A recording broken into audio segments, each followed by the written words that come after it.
Hello everyone, welcome to CBC academy Abohar. ਮੈਂ ਹਾਂ ਅਰੁਣ ਤਨੇਜਾ ਤੇ ਆਪਾਂ ਕੰਟੀਨਿਊ ਕਰਾਂਗੇ ਆਪਣਾ ਅਪ੍ਰੈਲ ਮਹੀਨੇ ਦੇ ਕਰੰਟ ਅਫੇਅਰ ਦਾ ਸੈਕਿੰਡ ਲੈਕਚਰ।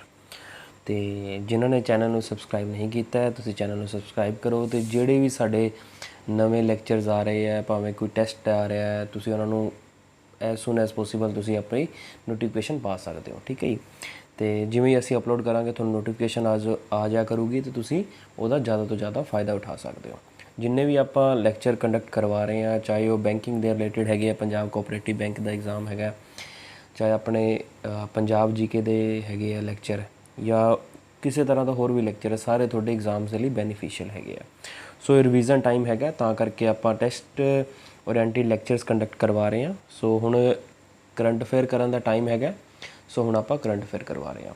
ਸੋ ਅਪ੍ਰੈਲ, ਮਈ, ਜੂਨ, ਜੁਲਾਈ, ਉਮੀਦ ਹੈ ਤੁਹਾਡਾ ਅਗਸਤ ਦੇ ਵਿੱਚ ਪੇਪਰ ਹੋਊਗਾ। ਆਪਾਂ 4 ਤੋਂ 6 ਮਹੀਨਿਆਂ ਦੇ ਕਰੰਟ ਅਫੇਅਰ ਕਰਨੇ ਹੈਗੇ ਆ, ਤਾਂ 6 ਮਹੀਨਿਆਂ ਤੋਂ ਪਹਿਲਾਂ ਕੁਛ ਨਹੀਂ ਹੋਣਾ। ਸੋ ਆਪਾਂ ਅਪ੍ਰੈਲ ਤੋਂ ਸਟਾਰਟ ਕਰਦੇ ਹਾਂ, ਫਿਰ ਮਈ ਕਰਾਂਗੇ, ਫਿਰ ਜੂਨ, ਜੁਲਾਈ, ਅਤੇ ਇਸ ਤੋਂ ਪਹਿਲਾਂ ਵੀ 2 ਮਹੀਨਿਆਂ ਦੇ ਆਪਾਂ ਕਰਨ ਦੀ ਕੋਸ਼ਿਸ਼ ਕਰਾਂਗੇ, ਠੀਕ ਹੈ ਜੀ। ਅਤੇ ਆਪਾਂ ਸਟਾਰਟ ਕਰਦੇ ਹਾਂ ਆਪਣਾ ਅੱਜ ਦਾ ਪਹਿਲਾ question Atal innovation mission and NITI Aayog have launched initiative to promote science based startup across India. So ਤੁਹਾਨੂੰ ਪਤਾ ਹੋਊਗਾ ਵੀ ਜਿਹੜਾ ਅਟਲ ਇਨੋਵੇਸ਼ਨ ਮਿਸ਼ਨ ਅਤੇ ਨੀਤੀ ਆਯੋਗ ਨੇ ਮਿਲ ਕੇ ਇੱਕ ਜਿਹੜੇ ਆਪਣੇ ਸਾਇੰਸ ਬੇਸਡ ਸਟਾਰਟਅਪ ਹੈਗੇ ਆ ਉਹਨਾਂ ਨੂੰ ਆਪਣੇ ਦੇਸ਼ ਦੇ ਵਿੱਚ ਵਧਾਉਣ ਵਾਸਤੇ ਇੱਕ ਇਨੀਸ਼ੀਏਟਿਵ ਲੈ ਕੇ ਆਏ, ਜਾਂ ਕਹਿ ਸਕਦੇ ਹਾਂ ਇੱਕ ਉਪਰਾਲਾ ਕੀਤਾ ਹੈਗਾ। ਤਾਂ ਉਸ ਇਨੀਸ਼ੀਏਟਿਵ ਦਾ ਨਾਮ ਕੀ ਹੈਗਾ? ਤਾਂ ਉਹਦਾ ਨਾਮ ਹੈਗਾ ਏਮ ਪ੍ਰਾਈਮ। ਏਮ ਪ੍ਰਾਈਮ ਦੀ ਫੁੱਲ ਫॉर्म ਵੀ ਆਪਾਂ ਨੂੰ ਪੁੱਛ ਲਈ ਜਾਂਦੀ ਹੁੰਦੀ ਹੈ ਕਈ ਵਾਰੀ ਐਗਜ਼ਾਮ ਦੇ ਵਿੱਚ। ਫੁੱਲ ਫॉर्म ਕੀ ਹੈਗੀ ਹੈ? Programme for research on innovation, market readiness and the entrepreneurship, ਠੀਕ ਹੈ ਜੀ। ਅਤੇ ਇਹਦਾ ਮੇਨ ਏਮ ਕੀ ਹੈਗਾ ਵੀ ਜਿੰਨੇ ਵੀ ਸਾਇੰਸ ਦੇ ਰਿਲੇਟਿਡ ਸਟਾਰਟਅਪਸ ਹੈਗੇ ਆ ਉਹਨਾਂ ਨੂੰ ਵੱਧੋ ਵੱਧ ਫੈਲਾਉਣਾ ਇੰਡੀਆ ਦੇ ਵਿੱਚ, ਠੀਕ ਹੈ ਜੀ।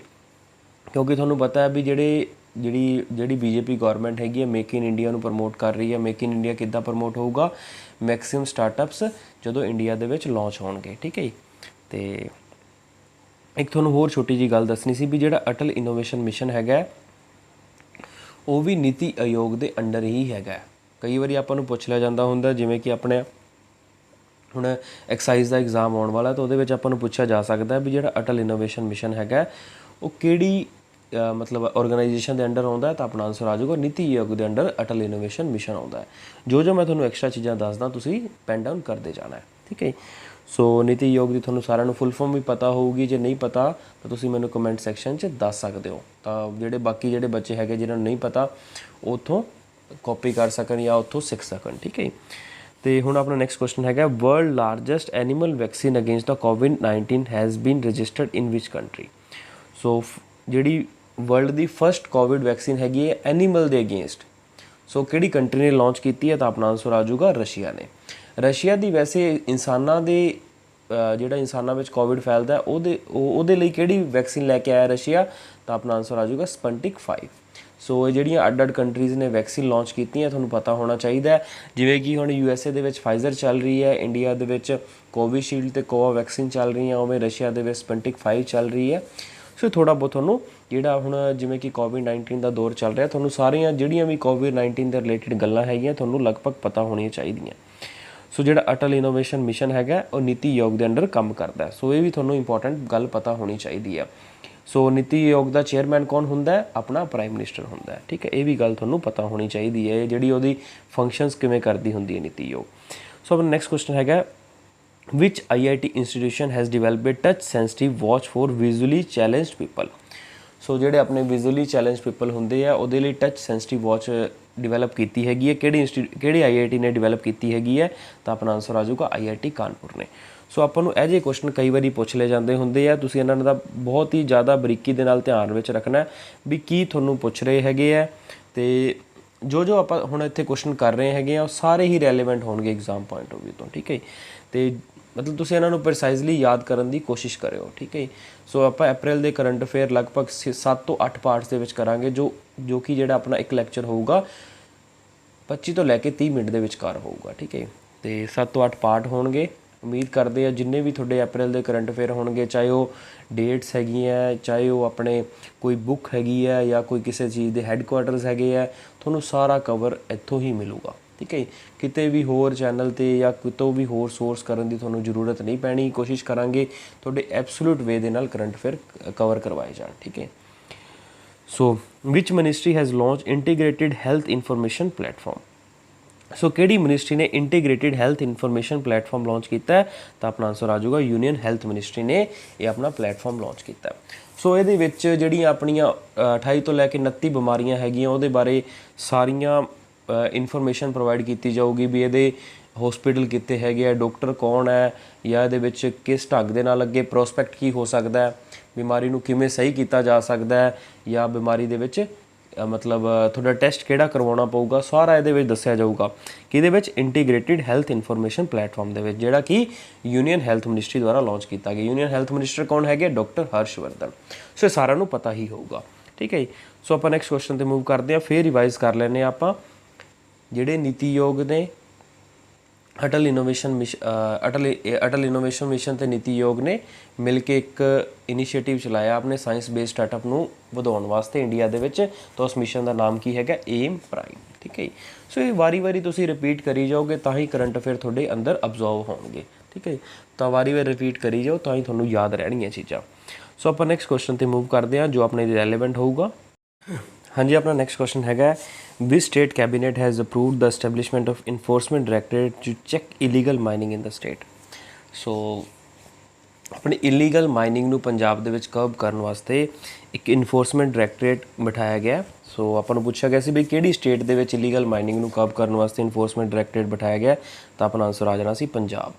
ਸੋ ਤੁਸੀਂ ਵੇਖ ਸਕਦੇ ਹੋ ਪੰਜਾਬ ਦੇ ਵਿੱਚ ਜਿਹੜੀ ਆਪਣੀ ਸੈਂਡ ਦੀ ਜਾਂ ਕਹਿ ਸਕਦੇ ਮਿੱਟੀ ਦੀ ਜਿਹੜੀ ਮਾਈਨਿੰਗ ਹੁੰਦੀ ਹੈ ਉਹਨੂੰ ਰੋਕਣ ਵਾਸਤੇ ਇੱਕ ਇਨਫੋਰਸਮੈਂਟ ਡਾਇਰੈਕਟੋਰੇਟ ਬਿਠਾਇਆ ਗਿਆ ਹੈਗਾ। ਸੋ ਆਪਾਂ ਨੂੰ ਕੱਲ੍ਹ ਨੂੰ ਪੁੱਛ ਲਿਆ ਜਾ ਸਕਦਾ। ਸੋ ਪੰਜਾਬ ਦਾ ਕੁਐਸਚਨ ਹੈਗਾ, ਜਿੰਨੇ ਵੀ ਪੰਜਾਬ ਦੇ ਕਰੰਟ ਅਫੇਅਰ ਹੋਣਗੇ ਤਾਂ ਆਪਾਂ ਉਹ ਤਾਂ ਕਰਨੇ ਹੀ ਕਰਨੇ ਹੈਗੇ ਆ, ਠੀਕ ਹੈ ਜੀ, ਜੋ ਕਿਉਂਕਿ ਆਪਣੇ ਲਈ ਬਹੁਤ ਜ਼ਿਆਦਾ ਜ਼ਰੂਰੀ ਹੈਗੇ ਆ। TRIFED under the ministry of tribal affairs has launch Sankalp se ਸਿੱਧੀ ਏਮਡ ਐਟ ਵਾਟ। ਸੋ ਇੱਕ ਟ੍ਰਾਈਫੈਡ ਹੈਗਾ, ਟ੍ਰਾਈਫੈਡ ਇੱਕ ਤਰ੍ਹਾਂ ਦੀ ਕਾਰਪੋਰੇਸ਼ਨ ਹੈਗੀ ਹੈ ਜਿਹੜੀ ਕਿ ਮਿਨਿਸਟਰੀ ਆਫ ਟਰਾਈਬਲ ਅਫੇਅਰਸ ਦੇ ਅੰਡਰ ਆਉਂਦੀ ਹੈ। ਸੋ ਉਹਨਾਂ ਨੇ ਇੱਕ ਮਿਸ਼ਨ ਲਾਂਚ ਕੀਤਾ ਹੈ ਸੰਕਲਪ ਸੇ ਸਿੱਧੀ। ਇਹਦਾ ਮੇਨ ਏਮ ਕੀ ਹੈਗਾ? ਕੱਲ੍ਹ ਨੂੰ ਆਪਾਂ ਨੂੰ ਪੁੱਛ ਲਿਆ ਜਾਂਦਾ ਹੁੰਦਾ ਵੀ what is the aim of the Sankalp se ਸਿੱਧੀ ਮਿਸ਼ਨ। ਸੋ ਏਮ ਕੀ ਹੈਗਾ ਸੰਕਲਪ ਤੇ ਸਿੱਧੀ mission the? Village and digital connect drive, ਠੀਕ ਹੈ। ਵਿਲੇਜਿਸ ਨੂੰ ਡਿਜੀਟਲ ਕਰਨਾ, ਇਹਦਾ ਮੇਨ ਏਮ ਇਹ ਹੈਗਾ ਸੰਕਲਪ ਸੇ ਸਿੱਧੀ ਦਾ। ਬਹੁਤ ਹੀ ਜ਼ਿਆਦਾ ਇੰਪੋਰਟੈਂਟ ਹੈਗਾ। ਸੰਕਲਪ ਸੇ ਸਿੱਧੀ ਜਿਹੜੀ ਡਰਾਈਵ ਲਾਂਚ ਕੀਤੀ ਹੈ, ਕਹਿ ਸਕਦੇ ਇਨੀਸ਼ੀਏਟਿਵ ਲਾਂਚ ਕੀਤਾ, ਉਹਦਾ ਮੇਨ ਏਮ ਕੀ ਹੈਗਾ? ਵਿਲੇਜਿਸ ਦੇ ਵਿੱਚ ਡਿਜੀਟਲਾਈਜੇਸ਼ਨ ਲੈ ਕੇ ਆਉਣਾ, ਇੰਟਰਨੈਟ ਪ੍ਰੋਵਾਈਡ ਕਰਨਾ, ਮੋਬਾਈਲਸ ਦੇ ਇਨਹਾਂਸਮੈਂਟ ਕਰਨੀ। ਸੋ ਇਹ ਮੇਨ ਕੰਮ ਹੈਗਾ ਆਪਣਾ ਸੰਕਲਪ ਸੇ ਸਿੱਧੀ ਪ੍ਰੋਗਰਾਮ ਦਾ, ਜਿਹੜਾ ਕਿ ਟ੍ਰਾਈਫੈਡ ਦੁਆਰਾ ਲਾਂਚ ਕੀਤਾ ਗਿਆ ਹੈ। ਟ੍ਰਾਈਫੈਡ ਕੀ ਹੈਗੀ ਹੈ? ਇੱਕ ਤਰ੍ਹਾਂ ਦੀ ਕਾਰਪੋਰੇਸ਼ਨ ਹੈਗੀ ਹੈ ਜਿਹੜੀ ਕਿ ਮਿਨਿਸਟਰੀ ਆਫ ਟਰਾਈਬਲ ਅਫੇਅਰਸ ਦੇ ਅੰਡਰ ਹੈਗੀ ਹੈ, ਠੀਕ ਹੈ। ਸੋ ਜਿਹੜੀ ਟ੍ਰਾਈਫੈਡ ਦਾ ਮੇਨ ਕੰਮ ਕੀ ਹੁੰਦਾ ਵੀ ਜਿਹੜੇ ਟਰਾਈਬਲ ਹੈਗੇ ਆ ਉਹਨਾਂ ਦਾ ਵੈਲਫੇਅਰ ਕਰਨਾ, ਠੀਕ ਹੈ। ਸੋ ਇੱਕ ਉਹਨਾਂ ਦੀ ਕਾਰਪੋਰੇਸ਼ਨ ਹੈਗੀ ਹੈ ਟ੍ਰਾਈਫੈਡ। ਸੋ ਉਹਦਾ ਮੇਨ ਏਮ ਇਹ ਹੈਗਾ ਵੀ ਟਰਾਈਬਲਸ ਦਾ ਵੈਲਫੇਅਰ ਕਿਵੇਂ ਕਿਸ ਢੰਗ ਦੇ ਨਾਲ ਮੈਕਸਿਮਮ ਤਰੀਕੇ ਨਾਲ ਕੀਤਾ ਜਾਵੇ। ਸੰਕਲਪ ਸੇ ਸਿੱਧੀ ਪ੍ਰੋਗਰਾਮ ਇਹ ਕਿਹਦਾ ਹੈਗਾ? ਟ੍ਰਾਈਫੈਡ ਦਾ ਹੈਗਾ, ਜੋ ਕਿ ਮਿਨਿਸਟਰੀ ਆਫ ਟਰਾਈਬਲ ਅਫੇਅਰਸ ਦੇ ਅੰਡਰ ਹੈਗਾ। ਇਹਦਾ ਮੇਨ ਏਮ ਕੀ ਹੈਗਾ? ਵਿਲੇਜਿਸ ਨੂੰ ਡਿਜੀਟਲਾਈਜ਼ ਕਰਨਾ, ਇੰਟਰਨੈਟ ਪ੍ਰੋਵਾਈਡ ਕਰਨਾ, ਠੀਕ ਹੈ। ਹੋਰ ਵੀ ਬਹੁਤ ਤਰੀਕੇ ਹੁੰਦੇ ਆ ਡਿਜੀਟਲਾਈਜੇਸ਼ਨ ਦੇ, ਇਕੱਲਾ ਇੰਟਰਨੈਟ ਨਹੀਂ ਹੁੰਦਾ। ਮੋਬਾਈਲ ਫੋਨ ਦੀ ਜਿਹੜੀ ਮਤਲਬ ਵਾਧਾ ਕਰਨਾ ਵਿਲੇਜਿਸ ਦੇ ਵਿੱਚ, ਅਤੇ ਸਮਾਰਟ ਕਲਾਸਰੂਮਸ। ਸੋ ਬਹੁਤ ਸਾਰੀਆਂ ਹੁੰਦੀਆਂ ਚੀਜ਼ਾਂ ਡਿਜੀਟਲਾਈਜੇਸ਼ਨ ਦੇ ਵਿੱਚ। ਸੋ ਆਪਾਂ ਨੈਕਸਟ ਕੁਐਸਚਨ 'ਤੇ ਮੂਵ ਕਰਦੇ ਹਾਂ। So Sarathi portal has been in news recently is associated with. Sarathi portal ਜਿਹੜਾ ਹੈਗਾ ਰੀਸੈਂਟਲੀ ਨਿਊਜ਼ ਦੇ ਵਿੱਚ ਸੀਗਾ। ਸੋ ਇਹ ਕਿਸ ਚੀਜ਼ ਦੇ ਨਾਲ ਐਸੋਸੀਏਟਿਡ ਹੈ, ਜਾਂ ਮਤਲਬ ਮੇਨ ਕੰਮ ਕੀ ਹੈ ਇਹਦਾ? ਸੋ ਸਾਰਥੀ ਪੋਰਟਲ ਡਰਾਈਵਿੰਗ ਲਾਇਸੈਂਸ ਦੇ ਨਾਲ ਰਿਲੇਟਿਡ ਹੈਗਾ।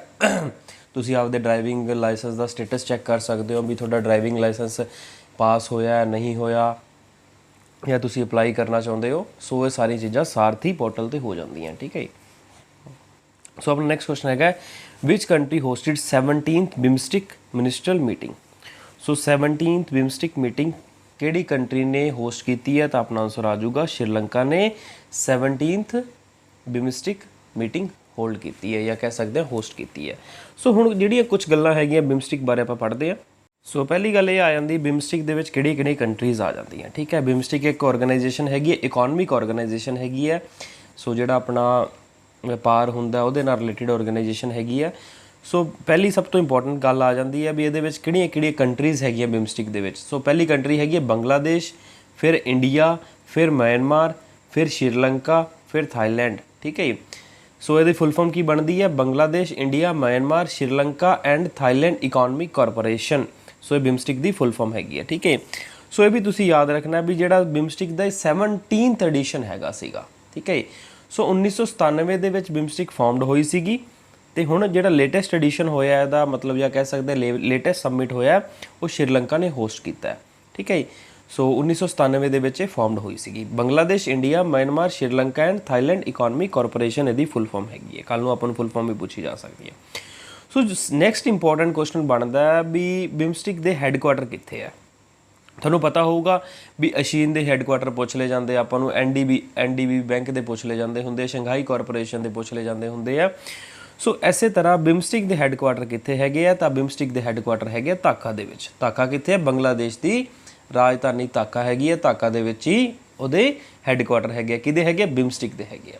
ਸਾਕ ਦੇ ਹੈੱਡਕੁਆਟਰ ਪੁੱਛ ਲਏ ਜਾਣ ਆਪਾਂ ਨੂੰ ਕਿੱਥੇ ਹੈਗੇ ਆ? ਸਾਕ ਦੇ ਹੈੱਡਕੁਆਟਰ ਹੈਗੇ ਕਾਠਮਾਂਡੂ ਦੇ ਵਿੱਚ, ਜੋ ਕਿ ਨੇਪਾਲ ਦੇ ਵਿੱਚ ਹੈਗਾ, ਠੀਕ ਹੈ। ਬਹੁਤ ਹੀ ਇੰਪੋਰਟੈਂਟ ਪੁਆਇੰਟ ਹੈਗਾ। ਹੁਣ ਆਪਾਂ ਕੁਝ ਹੋਰ ਵੀ ਜਿਹੜੀਆਂ ਆਰਗੇਨਾਈਜੇਸ਼ਨ ਹੈਗੀਆਂ ਉਹਨਾਂ ਦੇ ਹੈੱਡਕੁਆਟਰ ਪੜ੍ਹਦੇ ਆ, ਕਿਉਂਕਿ ਜਿਹੜੇ ਆਪਣੇ ਐਗਜ਼ਾਮ ਆਉਣ ਵਾਲੇ ਆ ਉਹਨਾਂ ਵਿੱਚ ਇਸੇ ਤਰ੍ਹਾਂ ਦੇ ਹੀ ਕੁਐਸਚਨ ਪੁੱਛੇ ਜਾ ਸਕਦੇ ਆ, ਠੀਕ ਹੈ ਜੀ। ਹਾਂਜੀ, ਆਪਾਂ ਹੋਰਾਂ ਆਰਗੇਨਾਈਜੇਸ਼ਨ ਦੇ ਵੀ ਹੈੱਡਕੁਆਟਰ ਪੜ੍ਹਦੇ ਹਾਂ, ਜਿਵੇਂ ਕਿ ਵਰਲਡ ਟ੍ਰੇਡ ਆਰਗੇਨਾਈਜੇਸ਼ਨ ਦੇ ਹੈੱਡਕੁਆਟਰ ਕਿੱਥੇ ਹੈ? ਤਾਂ ਆਪਣਾ ਆਨਸਰ ਆ ਜਾਊਗਾ ਜਨੇਵਾ, ਸਵਿਟਜ਼ਰਲੈਂਡ ਦੇ ਵਿੱਚ, ਠੀਕ ਹੈ। ਆਪਾਂ ਨੂੰ ਪੁੱਛ ਲਿਆ ਜਾਵੇ ਵਰਲਡ ਹੈਲਥ ਆਰਗੇਨਾਈਜੇਸ਼ਨ ਦੇ ਹੈੱਡਕੁਆਟਰ ਕਿੱਥੇ ਹੈ? ਤਾਂ ਆਪਾਂ ਉਹ ਵੀ ਕਵਾਂਗੇ ਆਪਾਂ ਜਨੇਵਾ, ਸਵਿਟਜ਼ਰਲੈਂਡ ਦੇ ਵਿੱਚ ਹੈ। ਹੁਣ ਆਪਾਂ ਨੂੰ ਕੱਲ੍ਹ ਨੂੰ ਪੁੱਛ ਲਿਆ ਯੂਨੈਸਕੋ ਦੇ ਹੈੱਡਕੁਆਟਰ ਕਿੱਥੇ ਹੈ? ਯੂਨੈਸਕੋ ਦੇ ਹੈੱਡਕੁਆਟਰ ਹੈਗੇ ਪੈਰਿਸ, ਫਰਾਂਸ ਦੇ ਵਿੱਚ। ਬਹੁਤ ਇੰਪੋਰਟੈਂਟ ਹੈ। ਜੋ ਮੈਂ ਤੁਹਾਨੂੰ ਐਕਸਟਰਾ ਗੱਲਾਂ ਦੱਸਦਾ ਤੁਸੀਂ ਜ਼ਰੂਰ ਲਿਖਦੇ ਜਾਓ, ਕਿਉਂਕਿ ਐਗਜ਼ਾਮ ਪੁਆਇੰਟ ਆਫ ਵਿਊ ਤੋਂ ਬਹੁਤ ਹੀ ਜ਼ਿਆਦਾ ਇੰਪੋਰਟੈਂਟ ਹੈਗੀ ਆ। ਹੁਣ ਆਪਾਂ ਨੂੰ ਕੱਲ੍ਹ ਨੂੰ ਪੁੱਛ ਲਿਆ ਜਾਂਦਾ ਹੁੰਦਾ ਵਰਲਡ ਬੈਂਕ ਦੇ ਹੈੱਡਕੁਆਟਰ ਕਿੱਥੇ ਹੈ? ਤਾਂ ਆਪਣਾ ਆਨਸਰ ਆ ਜਾਊਗਾ ਵਾਸ਼ਿੰਗਟਨ DC ਦੇ ਵਿੱਚ ਹੈ, ਜਿਹੜਾ ਕਿ USA ਦੇ ਵਿੱਚ ਹੈਗਾ। ਬਹੁਤ ਹੀ ਜ਼ਿਆਦਾ ਇੰਪੋਰਟੈਂਟ ਚੀਜ਼ਾਂ ਕਰ ਰਹੇ ਆ, ਇਹਨਾਂ ਨੂੰ ਤੁਸੀਂ ਪਲੀਜ਼ ਪੈਨ ਡਾਊਨ ਕਰਦੇ ਜਾਓ ਨਾਲ ਨਾਲ। ਜੋ ਮੈਂ ਤੁਹਾਨੂੰ ਦੱਸ ਰਿਹਾ ਬਹੁਤ ਹੀ ਇੰਪੋਰਟੈਂਟ ਹੈਗਾ ਐਗਜ਼ਾਮ ਪੁਆਇੰਟ ਆਫ ਵਿਊ ਤੋਂ। ਵਰਲਡ ਟ੍ਰੇਡ ਆਰਗੇਨਾਈਜੇਸ਼ਨ ਦੇ ਜਨੇਵਾ ਦੇ ਵਿੱਚ, ਵਰਲਡ ਹੈਲਥ ਆਰਗੇਨਾਈਜੇਸ਼ਨ ਦੇ ਵੀ ਜਨੇਵਾ ਦੇ ਵਿੱਚ, ਤੇ ਆਪਣੇ ਜਿਹੜੇ ਵਰਲਡ ਬੈਂਕ ਦੇ ਹੈੱਡਕੁਆਟਰ ਕਿੱਥੇ ਹੈਗੇ ਆ? ਵਾਸ਼ਿੰਗਟਨ DC ਦੇ ਵਿੱਚ, ਠੀਕ ਹੈ। ਸੋ ਹੁਣ ਜੋ ਮੋਸਟ ਇੰਪੋਰਟੈਂਟ ਹੈ ਇਸ ਤੋਂ ਬਾਅਦ ਬਣਦੇ ਆ ਉਹ ਹੈਗੇ ਆ ਏਸ਼ੀਅਨ ਡਿਵੈਲਪਮੈਂਟ ਬੈਂਕ ਦੇ। ਏਸ਼ੀਅਨ ਡਿਵੈਲਪਮੈਂਟ ਬੈਂਕ ਕਹਿ ਦਈਏ ਜਾਂ Asian development bank. Asian development bank ਦੇ ਹੈਗੇ ਮਨੀਲਾ, ਫਿਲੀਪੀਨਸ ਦੇ ਵਿੱਚ। ਇਹ ਬਹੁਤ ਇੰਪੋਰਟੈਂਟ ਹੈਗਾ। ਮਨੀਲਾ, ਫਿਲੀਪੀਨਸ ਦੇ ਵਿੱਚ ਹੈੱਡਕੁਆਟਰ ਹੈਗੇ ਆ ਏਸ਼ੀਅਨ ਡਿਵੈਲਪਮੈਂਟ ਬੈਂਕ ਦੇ, ਠੀਕ ਹੈ। ਹੁਣ ਆਪਾਂ ਨੂੰ ਕੱਲ੍ਹ ਨੂੰ ਪੁੱਛ ਲਿਆ ਜਾਂਦਾ ਹੁੰਦਾ ਏਸ਼ੀਅਨ ਇਨਫਰਾਸਟਰਕਚਰ ਬੈਂਕ ਦੇ ਹੈੱਡਕੁਆਟਰ ਕਿੱਥੇ ਹੈਗੇ ਆ? ਤਾਂ ਆਪਣਾ ਆਨਸਰ ਆ ਜਾਊਗਾ ਬੀਜ਼ਿੰਗ ਦੇ ਵਿੱਚ। ਜੇ ਆਪਾਂ ਨੂੰ ਪੁੱਛ ਲਿਆ ਜਾਵੇ ਨਿਊ ਡਿਵੈਲਪਮੈਂਟ ਬੈਂਕ ਦੇ ਹੈੱਡਕੁਆਟਰ ਕਿੱਥੇ ਹੈ? ਤਾਂ ਆਪਣਾ ਆਨਸਰ ਆ ਜਾਊਗਾ ਸ਼ੰਘਾਈ ਦੇ ਵਿੱਚ। ਬਹੁਤ ਹੀ ਇੰਪੋਰਟੈਂਟ ਪੁਆਇੰਟ ਹੈਗੇ ਆ ਜਿਹੜੇ ਤੁਹਾਨੂੰ ਸਮਝਾਏ ਜਾ ਰਹੇ ਆ। ADB ਦੇ ਹੈੱਡਕੁਆਟਰ ਕਿੱਥੇ ਆ? ਮਨੀਲਾ ਦੇ ਵਿੱਚ। NDB ਦੇ ਹੈੱਡਕੁਆਟਰ ਕਿੱਥੇ ਆ? ਆਪਣੇ ਸ਼ੰਘਾਈ ਦੇ ਵਿੱਚ। AIIB ਦੇ ਹੈੱਡਕੁਆਟਰ ਕਿੱਥੇ ਹੈਗੇ ਆ? ਬੀਜਿੰਗ ਦੇ ਵਿੱਚ, ਠੀਕ ਹੈ ਜੀ। ਸੋ ਆਪਾਂ ਨੈਕਸਟ ਕੁਐਸਚਨ 'ਤੇ ਮੂਵ ਕਰਦੇ ਹਾਂ, ਅਤੇ ਜਿਹੜਾ ਆਪਣਾ ਨੈਕਸਟ ਕੁਐਸਚਨ ਹੈਗਾ who has been conferred with the 30th GD Birla award for the scientific research। ਸੋ ਇਹਦੇ ਵਿੱਚ ਤਾਂ ਕੋਈ ਸਮਝਾਉਣ ਵਾਲਾ ਹੈ ਨਹੀਂਗਾ। 30th GD ਬਿਰਲਾ ਅਵਾਰਡ ਜਾਂ ਕਿਹਨੂੰ ਕਨਫਰਡ ਕੀਤਾ ਗਿਆ ਜਾਂ ਕਿਹਨੂੰ ਦਿੱਤਾ ਗਿਆ? ਤਾਂ ਆਪਣਾ ਆਨਸਰ ਆ ਜਾਊਗਾ ਸੁਮਨ ਚੱਕਰਵਰਤੀ ਨੂੰ, ਠੀਕ ਹੈ। Name the RBI deputy governor who has been stepped down recently. ਹੁਣ ਜਿਹੜੇ ਆਪਣੇ ਕੀ ਨਾਮ ਹੈਗਾ ਡਿਪਟੀ ਗਵਰਨਰ ਹੈਗੇ ਸੀਗੇ ਉਹ ਰੀਸੈਂਟਲੀ ਉਹਨਾਂ ਨੇ ਜਿਹੜੀ ਆਪਣੀ ਪੋਜੀਸ਼ਨ ਹੈਗੀ ਜਾਂ ਕਹਿ ਸਕਦੇ ਉਹਨਾਂ ਦੀ ਜਿਹੜੀ ਟੈਨਿਓਰ ਹੈਗੀ ਕੰਪਲੀਟ ਹੋ ਗਈ ਸੀਗੀ, ਤਾਂ ਉਹਨਾਂ ਨੇ ਸਟੈਪ ਡਾਊਨ ਕੀਤਾ ਆਪਣੀ ਪੋਸਟ ਤੋਂ। ਤਾਂ ਉਹਨਾਂ ਦਾ ਨਾਮ ਕੀ ਹੈਗਾ? BP ਕਾਨੂੰਗੋ। ਬਹੁਤ ਹੀ ਜ਼ਿਆਦਾ ਇੰਪੋਰਟੈਂਟ ਹੈਗਾ। ਹੁਣ ਆਪਾਂ ਨੂੰ ਜੋ ਨੈਕਸਟ ਕੁਐਸਚਨ ਇੰਪੋਰਟੈਂਟ ਪੁੱਛਿਆ ਜਾ ਸਕਦਾ ਉਹ ਸਭ ਨਾਲੋਂ ਇੰਪੋਰਟੈਂਟ ਹੈ ਵੀ BP ਕਾਨੂੰਗੋ ਦੀ ਜਗ੍ਹਾ 'ਤੇ ਕਿਹੜੇ ਨਵੇਂ ਗਵਰਨਰ ਆਏ ਆ ਜਾਂ ਕਹਿ ਸਕਦੇ ਨਵੇਂ ਡਿਪਟੀ ਗਵਰਨਰ ਕੌਣ ਆਏ ਆ? ਤਾਂ ਆਪਣਾ ਆਨਸਰ ਆ ਜਾਊਗਾ T ਰਾਬੀ ਸ਼ੰਕਰ, ਠੀਕ ਹੈ ਜੀ। ਸੋ ਇਹਨਾਂ ਨੂੰ ਯਾਦ ਰੱਖਣਾ T ਰਾਬੀ ਸ਼ੰਕਰ ਨੇ 3 ਮਈ ਤੋਂ ਆਪਣਾ ਜਿਹੜਾ ਚਾਰਜ ਸੰਭਾਲਿਆ। BP ਕਾਨੂੰਗੋ ਨੂੰ ਰਿਪਲੇਸ ਕੀਤਾ ਹੈਗਾ ਕਿਉਂਕਿ ਉਹਨਾਂ ਦੀ ਟੈਨਿਓਰ ਪੂਰੀ ਹੋ ਗਈ ਸੀਗੀ, ਠੀਕ ਹੈ। ਤੁਹਾਨੂੰ ਇਹ ਵੀ ਪਤਾ ਹੋਣਾ ਚਾਹੀਦਾ ਟੋਟਲ ਜੇ ਤੁਸੀਂ ਆਪਾਂ ਸਟੇਟ ਕੋਆਪਰੇਟਿਵ ਬੈਂਕ ਦੇ ਜਿਹੜੇ ਐਗਜ਼ਾਮ ਦੀ ਆਪਾਂ ਪ੍ਰੈਪਰੇਸ਼ਨ ਕਰ ਰਹੇ ਹਾਂ ਤਾਂ 4 ਟੋਟਲ ਡਿਪਟੀ ਗਵਰਨਰਸ ਹੁੰਦੇ ਆ, ਠੀਕ ਹੈ ਜੀ। ਹੋਰ ਕਿਹੜੇ ਤਿੰਨ ਜਿਹੜੇ ਆਪਣੇ ਡਿਪਟੀ ਗਵਰਨਰਸ ਹੈਗੇ ਆ ਜਿਹੜਾ ਆਪਾਂ ਇੱਕ ਤਾਂ ਦੱਸਤਾ ਵੀ ਜਿਹੜਾ ਹੁਣ ਰੀਸੈਂਟਲੀ ਅਪਾਇੰਟ ਹੋਇਆ TR ਰਾਬੀ ਸ਼ੰਕਰ, ਠੀਕ ਹੈ।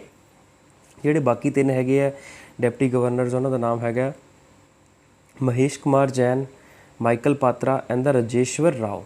ਸੋ ਇਹਨਾਂ ਨੂੰ ਪਲੀਜ਼ ਤੁਸੀਂ ਪੈਨ ਡਾਊਨ ਕਰਦੇ ਜਾਓ ਕਿਉਂਕਿ ਆਪਾਂ ਨੂੰ ਕਈ ਵਾਰੀ ਇਹ ਜਿਹੀਆਂ ਚੀਜ਼ਾਂ ਪੁੱਛ ਲਿਆ ਜਾਂਦੀਆਂ ਹੁੰਦੀਆਂ, ਸਪੈਸ਼ਲੀ ਜੇ ਤੁਸੀਂ ਸਟੇਟ ਕੋਆਪਰੇਟਿਵ ਬੈਂਕ ਦੀ ਪ੍ਰੈਪਰੇਸ਼ਨ ਕਰ ਰਹੇ ਹੋ ਵੀ ਤੁਹਾਨੂੰ ਸਿੰਪਲੀ ਪੁੱਛੇ ਜਾ ਸਕਦੇ ਆ ਵੀ ਜਿਹੜੇ ਕਿਹੜੇ ਆਪਣੇ 4 ਡਿਪਟੀ ਗਵਰਨਰਸ ਹੈਗੇ ਆ ਜਾਂ ਆਪਾਂ ਨੂੰ 4 ਓਡ ਵਨ ਆਊਟ ਪੁੱਛ ਲਿਆ ਜਾਊਗਾ ਉਹਨਾਂ 4 ਚੋਂ, ਠੀਕ ਹੈ।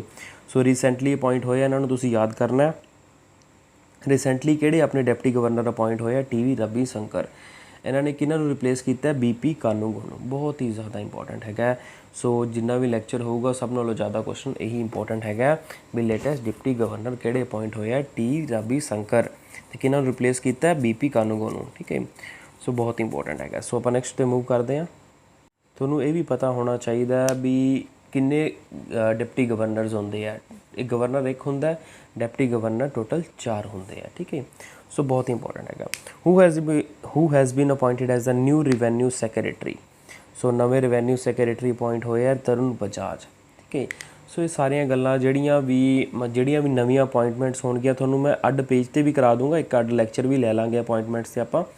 पर फिर भी तुसी इन्हां नूं प्रॉपरली जिहड़ियां मैं नाल करवा रहा तुसी इन्हां नूं याद जरूर करना है। ठीक है, क्योंकि एग्जाम पॉइंट ऑफ व्यू तो बहुत ही ज़्यादा इंपॉर्टेंट हैगी है। सो नैक्सट मूव करते हैं। सो अपना नैक्सट क्वेश्चन है international monetary fund has predicted India GDP growth rate at what % financial year 2022। So जिहड़ा IMF है उन्होंने अपनी मॉनेटरी ग्रोथ नूं प्रेडिक्ट किया 12.5% ते, सॉरी GDP ग्रोथ रेट नूं प्रेडिक्ट किया है 12.5% ते। GDP की हुंदा ग्रोथ डोमैसटिक प्रोडक्ट। ਹੁਣ ਆਪਾਂ ਕੁਝ ਗੱਲਾਂ ਹੈਗੀਆਂ ਜੋ IMF ਬਾਰੇ ਪੜ੍ਹਦੇ ਹਾਂ, ਜਿਵੇਂ ਮੈਂ ਤੁਹਾਨੂੰ ਕਿਹਾ ਵੀ ਹੈਗਾ ਵੀ ਜਦੋਂ ਵੀ ਆਪਾਂ ਲੈਕਚਰ ਕਰਾਂਗੇ ਸਟੈਟਿਕ ਪੋਰਸ਼ਨ ਵੀ ਕਰਾਂਗੇ ਤੇ ਕਰੰਟ ਨੂੰ ਵੀ ਨਾਲ ਨਾਲ ਆਪਾਂ ਲੈ ਕੇ ਚੱਲਾਂਗੇ। ਠੀਕ ਹੈ, ਸੋ ਆਪਾਂ IMF ਬਾਰੇ ਕੁਝ ਗੱਲਾਂ ਪੜ੍ਹਦੇ ਹਾਂ। ਸੋ ਫਸਟ ਪੁਆਇੰਟ ਜੋ ਤੁਸੀਂ ਨੋਟ ਕਰਨਾ IMF ਬਾਰੇ ਉਹ ਹੈਗਾ ਵੀ ਚੇਅਰਪਰਸਨ ਕੌਣ ਹੈਗੇ ਆ IMF ਦੇ, ਤਾਂ ਆਪਣਾ ਆਨਸਰ ਆ ਜਾਊਗਾ ਕ੍ਰਿਸਟਾਨਾ ਜੋਰਜੀਆਵਾ। ਠੀਕ ਹੈ, ਸੋ ਇਸ ਚੀਜ਼ ਨੂੰ ਤੁਸੀਂ ਪੈਨ ਡਾਊਨ ਕਰ ਲੈਣਾ। क्रिस्टियाना की स्पैलिंग लिख सकते हो KRISTALINA, जियोरजियावा GEORGIEVA। ठीक है, सो ਜਿਹੜੇ IMF ਦੇ ਹੈੱਡਕੁਆਟਰ ਹੈਗੇ ਉਹ ਹੈਗੇ ਵਾਸ਼ਿੰਗਟਨ DC ਦੇ ਵਿੱਚ। ਸੋ ਜੋ ਥਰਡ ਮੋਸਟ ਇੰਪੋਰਟੈਂਟ ਪੁਆਇੰਟ ਬਣਦਾ ਹੈ ਉਹ ਹੈਗਾ ਵੀ ਚੀਫ ਇਕੋਨਮਿਸਟ ਕੌਣ ਅਪੋਇੰਟ ਹੋਏ ਆ, ਲੇਟੈਸਟ ਅਪੋਇੰਟ ਹੋਏ ਆ ਆਪਣੇ IMF ਦੇ, ਉਹ ਇੰਡੀਅਨ ਓਰੀਜਨ ਤੋਂ ਬਿਲੋਂਗ ਕਰਦੇ ਆ ਤੇ ਉਹਨਾਂ ਦਾ ਨਾਮ ਕੀ ਹੈਗਾ ਗੀਤਾ ਗੋਪੀਨਾਥ ਚੀਫ ਇਕੋਨਮਿਸਟ ਹੈਗੇ IMF ਤੇ, ਬਹੁਤ ਹੀ ਇੰਪੋਰਟੈਂਟ ਹੈਗੇ ਆ। मैनेजिंग डायरैक्टर या चेयरमैन कौन है IMF दे, तो अपना आंसर आ जाऊगा क्रिस्टाना जियोरजियावा। ठीक है, चीफ इकोनॉमिस्ट कौन है गीता गोपीनाथ। ठीक है, हैडकुआटर कितने है IMF दे वाशिंगटन DC दे विच। ठीक है, ये बने कदों सीगे IMF बनया कदों सीगा? IMF बनया सीगा 27 दसंबर 1945 ਨੂੰ। सो इस चीज़ ਨੂੰ ਤੁਸੀਂ ਧਿਆਨ ਦੇ ਵਿੱਚ ਰੱਖਣਾ ਵੀ IMF ਕਦੋਂ ਬਣਿਆ ਸੀਗਾ। ਠੀਕ ਹੈ, ਸੋ ਬ੍ਰਿਟਨ ਵੁੱਡ ਕਾਨਫਰੰਸ ਹੋਈ ਸੀਗੀ, ਉਹਦੇ ਹੀ ਪਾਰਟ ਹੈਗੇ ਆ वर्ल्ड बैंक ते IMF। ठीक है, सो आपां नूं पुछ लिया जाता हुंदा ब्रिटन वुड कॉन्फ्रेंस दे की किहड़े प्रोडक्ट सीगे, तो अपना आंसर आ जाऊगा IMF ते वर्ल्ड बैंक, क्योंकि लेटेस्ट जिहड़ा अपना PCS 2018 होया सी उहदे विच पुछया गया सीगा ब्रिटन वुड कॉन्फ्रेंस दे किहड़े प्रोडक्ट हैगे आ, तो अपना आंसर आ जाऊगा IMF ते वर्ल्ड बैंक। ठीक है, सो कदों स्टैबलिश होए सीगे 1945 दे विच। मैनेजिंग डायरैक्टर कौन हैगी IMF दी, तो अपना आंसर आ जाऊगा क्रिस्टाना जियोरजियावा। चीफ इकोनॉमिस्ट कौन हैगे IMF ਦੇ, ਤਾਂ ਆਪਣਾ ਆਨਸਰ ਆ ਜਾਊਗਾ ਗੀਤਾ ਗੋਪੀਨਾਥ। ਹੈੱਡਕੁਆਟਰ ਕਿੱਥੇ ਹੈਗੇ ਵਾਸ਼ਿੰਗਟਨ DC ਦੇ ਵਿੱਚ। ਵਰਲਡ ਬੈਂਕ ਦੇ ਵੀ ਹੈੱਡਕੁਆਟਰ ਕਿੱਥੇ ਹੈਗੇ ਵਾਸ਼ਿੰਗਟਨ DC ਦੇ ਵਿੱਚ। ਬ੍ਰਿਟਨ ਵੁੱਡ ਕਾਨਫਰੰਸ ਦੇ ਨਾਲ ਜੁੜੇ ਹੋਏ ਆ। ਸੋ ਆਪਾਂ ਨੈਕਸਟ ਕੁਐਸਚਨ ਤੇ ਮੂਵ ਕਰਦੇ ਹਾਂ। Who has been appointed the mission director of Atal innovation mission. So ਤੁਹਾਨੂੰ ਪਤਾ ਹੀ ਹੋਊਗਾ ਅਟਲ ਇਨੋਵੇਸ਼ਨ ਮਿਸ਼ਨ ਬਾਰੇ ਆਪਾਂ ਪੜ੍ਹ ਕੇ ਵੀ ਆਏ ਆ ਲੇਟੈਸਟ। ਤਾਂ ਜਿਹੜਾ ਅਟਲ ਇਨੋਵੇਸ਼ਨ ਮਿਸ਼ਨ ਹੈਗਾ ਨੀਤੀ ਆਯੋਗ ਦੇ ਅੰਡਰ ਹੀ ਆਉਂਦਾ। ਸੋ ਅਟਲ ਇਨੋਵੇਸ਼ਨ ਮਿਸ਼ਨ ਦੇ ਜਿਹੜੇ ਮੈਨੇਜਿੰਗ ਡਾਇਰੈਕਟਰ ਕੌਣ ਹੈਗੇ ਆ, ਤਾਂ ਆਪਣਾ ਆਨਸਰ ਆ ਜਾਊਗਾ ਚਿੰਤਨ ਵੈਸ਼ਨਵ। ਚਿੰਤਨ ਵੈਸ਼ਨਵ ਕੌਣ ਹੈਗੇ ਆ ਮੈਨੇਜਿੰਗ ਡਾਇਰੈਕਟਰ ਹੈਗੇ ਆ ਅਟਲ ਇਨੋਵੇਸ਼ਨ ਮਿਸ਼ਨ ਦੇ। ਬਹੁਤ ਹੀ ਜ਼ਿਆਦਾ ਇੰਪੋਰਟੈਂਟ ਪੁਆਇੰਟ ਹੈਗਾ।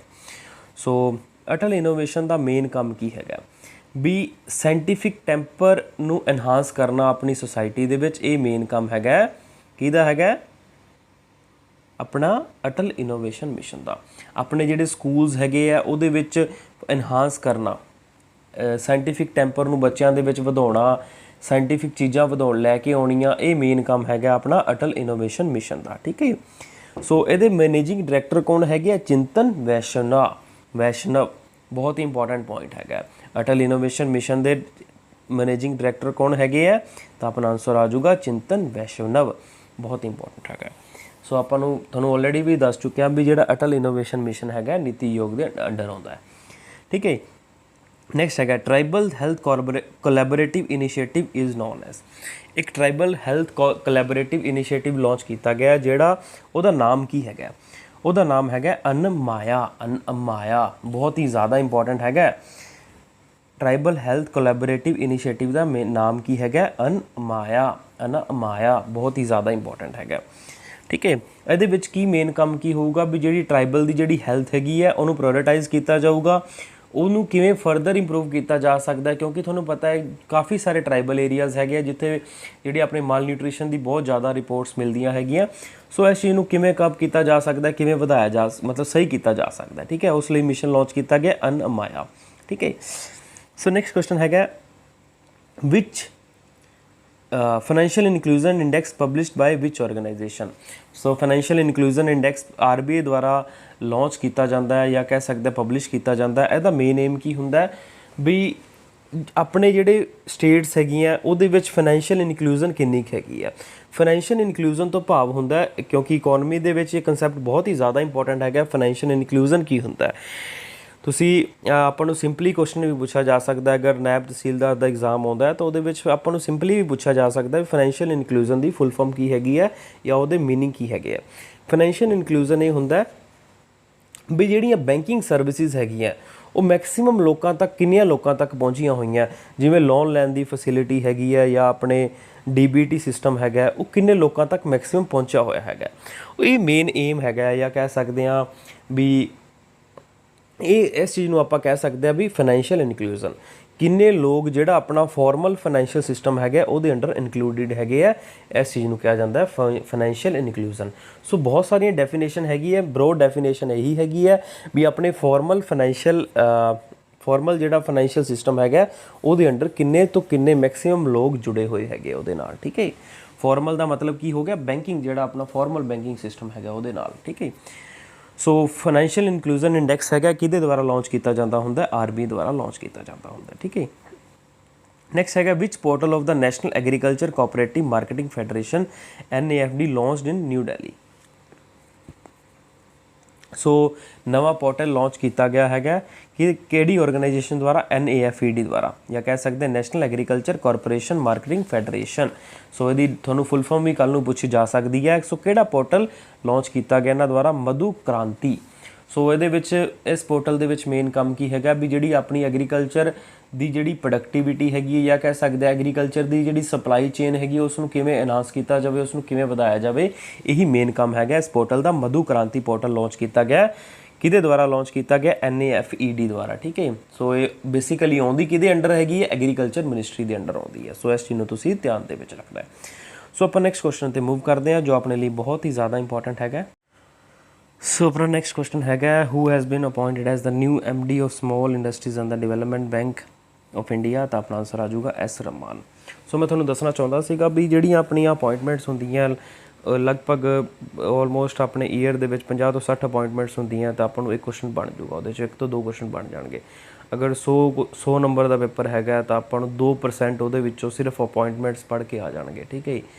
ਤਾਂ ਤੁਸੀਂ ਵੇਖ ਸਕਦੇ ਹੋ ਉੱਥੇ ਤੁਸੀਂ ਐਗਰੀਕਲਚਰ ਦੇ ਵਿੱਚ ਤੁਹਾਨੂੰ ਕਿੰਨਾ ਸਿਲੇਬਸ ਪੜ੍ਹਨਾ ਪਊਗਾ ਤਾਂ ਤੁਹਾਡੇ ਜਾ ਕੇ 10 ਚੋਂ ਕਿਤੇ 7-8 ਨੰਬਰ ਬਣਨਗੇ, ਠੀਕ ਹੈ। ਉੱਥੇ ਆਪਾਂ 2 ਨੰਬਰ ਸਿਰਫ ਆਪਾਂ 100 ਚੀਜ਼ਾਂ ਪੜ੍ਹ ਕੇ ਲੈ ਰਹੇ ਹਾਂ, ਠੀਕ ਹੈ। ਉਸੇ ਤਰ੍ਹਾਂ ਹੀ ਆਪਣੇ ਡੇਜ਼ ਐਂਡ ਥੀਮਸ ਹੈਗੇ ਆ, ਤੁਸੀਂ 100 ਤੋਂ 150 ਡੇਜ਼ ਐਂਡ ਥੀਮਸ ਪੜ੍ਹ ਲਓ, ਤੁਹਾਨੂੰ ਇੱਕ ਕੁਐਸਚਨ ਪੱਕਾ ਆ ਜਾਊਗਾ। ਉਸੇ ਤਰ੍ਹਾਂ ਹੀ ਹੈੱਡਕੁਆਟਰਸ ਹੈਗੇ ਆ ਜਾਂ ਬੁੱਕਸ ਐਂਡ ਆਥਰ ਹੈਗੇ ਆ। ਸੋ ਇਹ ਜਿਹੜੀਆਂ ਚੀਜ਼ਾਂ ਰੈਂਡਮ ਹੈਗੀਆਂ ਇਹ 5-6 ਨੰਬਰ ਤੁਹਾਨੂੰ ਦੇ ਸਕਦੀਆਂ। 5-6 ਨੰਬਰ ਬਹੁਤ ਹੀ ਜ਼ਿਆਦਾ ਹੁੰਦੇ ਆ ਅਤੇ ਐਗਜ਼ਾਮ ਦੇ ਵਿੱਚ ਤੁਹਾਡਾ ਜਿਹੜਾ ਰੈਂਕ ਹੈਗਾ ਉਹਨੂੰ ਬਹੁਤ ਹੀ ਇਨਹਾਂਸ ਕਰ ਸਕਦੇ ਆ, ਬਹੁਤ ਹੀ ਅਪ ਕਰ ਸਕਦੇ ਆ, ਠੀਕ ਹੈ। ਸੋ ਇਹ ਛੋਟੀਆਂ ਚੀਜ਼ਾਂ ਆਪਾਂ ਮਤਲਬ ਬਹੁਤ ਹੀ ਬਰੀਕੀ ਦੇ ਨਾਲ ਕਰਨੀਆਂ, ਠੀਕ ਹੈ। ਸੋ ਬਾਕੀ ਤੁਹਾਨੂੰ ਮੈਂ ਨੋਟਸ ਦਿਆ ਕਰੂੰਗਾ, ਕੋਸ਼ਿਸ਼ ਕਰਾਂਗੇ ਆਪਾਂ ਤੁਹਾਨੂੰ ਅਪਾਇੰਟਮੈਂਟਸ ਦੇ ਅੱਡ ਨੋਟਸ ਦਈਏ ਜਾਂ ਬੁੱਕਸ ਐਂਡ ਆਥਰ ਦੇ ਅੱਡ ਦਈਏ, ਠੀਕ ਹੈ। ਸੋ ਸਾਰੇ ਤੁਹਾਨੂੰ ਨੋਟਸ ਪ੍ਰੋਵਾਈਡ ਕੀਤੇ ਜਾਣਗੇ।